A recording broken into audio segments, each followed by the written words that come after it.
karka dauki magana na bature akwai wani analysis da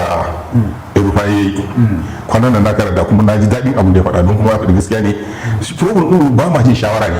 shugabannin ba sa jin shawara ba sa ɗaukar shawara ba sa amfani da abin da ya faru jiya don a yi maganin gobe kullum muna nan inda muke jiya to ina ka samu sassauci kuma in ana cewa an kashe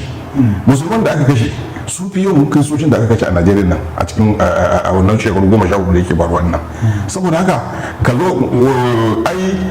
doki mai baki ne aka ce kuma ɗan jawasa kuke ja doki mai baki ya kowa kuka da yawa to su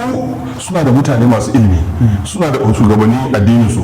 wanda suna fita su je su samu mutane suna sun kai lobby group su samu yan majalisar America turai da sauransu su je suna ba su kuɗi suna contributing a zaɓe su suna gaggaya musu maganganu suna zuwa da wayansu gasida wanda ba shi ne ke kasa ba to shi kuma mutum da an gaya mishi gashi an yi wannan gashi an yi wannan gashi an yi wannan ai ba za a ce maka wani musulmi ne yanzu je America ya ce ga yadda ake kashe musulmi a Najeriya wani limami ne na Najeriya ya je babu